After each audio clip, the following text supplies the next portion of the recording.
حضرت اویس کرنی کون ہیں؟ اویس نام ہے، عامر کے بیٹے ہیں، مراد قبیلہ ہے، کرن ان کی شاخ ہے اور یمن ان کی رہائش گاہ تھی۔ حضرت نے ماں کی حد درجہ خدمت کی، وہ آسمانوں تک پہنچی۔ اویس کرنی حضور کی خدمت میں حاضر نہیں ہو سکے۔ حضور اکرم صلی اللہ علیہ وآلہ وسلم نے فرمایا کہ جب لوگ جنت میں جا رہے ہوں تو اویس کرنی کو جنت کے دروازے پر روک لیا جائے گا۔ جبرائیل آسمان سے پہنچے اور ان کی بات کو حضور نے بیان کیا۔ چونکہ حضور دیکھ رہے تھے کہ آئندہ آنے والی نسلیں اپنی ماؤں کے ساتھ کیسا سلوک کریں گی، ایک سائل نے سوال کیا، یا رسول اللہ صلی اللہ علیہ وآلہ وسلم قیامت کب آئے گی؟ تو آپ نے ارشاد فرمایا، مجھے نہیں معلوم کب آئے گی۔ تو سائل نے کہا، کوئی نشانی تو بتا دیں۔ تو آپ نے فرمایا، جب اولاد اپنی ماں کو ذلیل کرے گی تو قیامت آئے گی۔ حضور صلی اللہ علیہ وآلہ وسلم نے حضرت عمر رضی اللہ تعالی عنہ اور حضرت علی رضی اللہ تعالی عنہ سے کہا کہ تمہارے دور میں ایک شخص ہوگا جس کا نام ہوگا اویس بن عامر، درمیانہ قد، رنگ کالا، جسم پر ایک سفید داغ۔ حضور صلی اللہ علیہ وآلہ وسلم نے ان کا حلیہ ایسے بیان کیا جیسے سامنے دیکھ رہے ہوں۔ وہ آئے گا، جب وہ آئے تو تم دونوں نے اس سے دعا کرانی ہے۔ حضرت عمر رضی اللہ تعالی عنہ اور حضرت علی رضی اللہ تعالی عنہ کو اویس کرنی کی دعا کی ضرورت نہیں تھی۔ یہ امت کو پیغام پہنچانے کے لیے ہے کہ ماں کا کیا مقام ہے۔ حضرت عمر رضی اللہ تعالی عنہ حیران ہو گئے اور سوچنے لگے کہ حضور صلی اللہ علیہ وآلہ وسلم کیا کہہ رہے ہیں کہ ہم اویس سے دعا کروائیں۔ تو حضور صلی اللہ علیہ وآلہ وسلم نے فرمایا، عمر، علی، اویس نے ماں کی خدمت اس طرح کی ہے کہ جب وہ ہاتھ اٹھاتا تو اللہ تعالیٰ اس کی دعا کو خالی نہیں جانے دیتا۔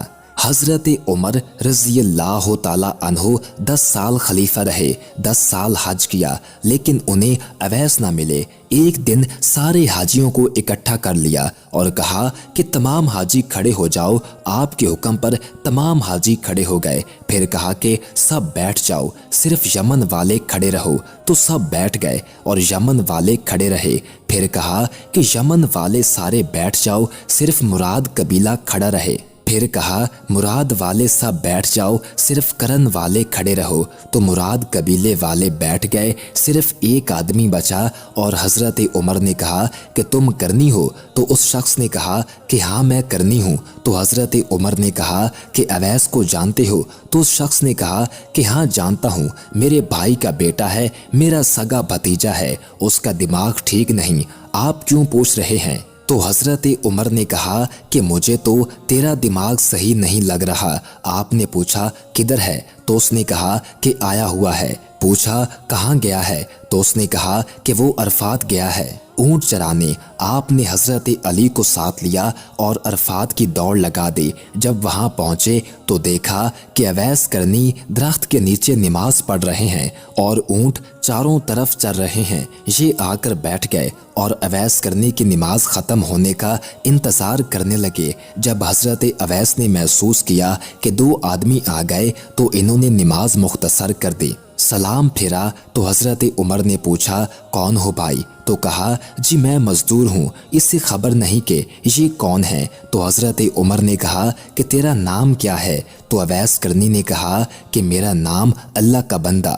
تو حضرت عمر نے کہا کہ سارے ہی اللہ کے بندے ہیں، تیری ماں نے تیرا نام کیا رکھا ہے؟ تو حضرت اویس نے کہا کہ آپ کون ہیں؟ مجھ سے جانچ پڑتال کرنے والے۔ ان کا یہ کہنا تھا کہ حضرت علی نے کہا کہ اویس یہ امیر المومنین عمر بن خطاب ہیں اور میں ہوں علی بن ابی طالب۔ حضرت اویس کا یہ سننا تھا کہ وہ کانپنے لگے۔ کہا کہ جی میں معافی چاہتا ہوں، میں تو آپ کو پہچانتا ہی نہیں تھا، میں تو پہلی دفعہ آیا ہوں۔ تو حضرت عمر نے کہا تو ہی اویس ہے؟ تو انہوں نے کہا کہ ہاں میں ہی اویس ہوں۔ حضرت عمر نے کہا ہاتھ اٹھا اور میرے لیے دعا کر۔ وہ رونے لگے اور کہا کہ میں دعا کروں؟ آپ لوگ سردار اور میں نوکر آپ کا، میں آپ لوگوں کے لیے دعا کروں؟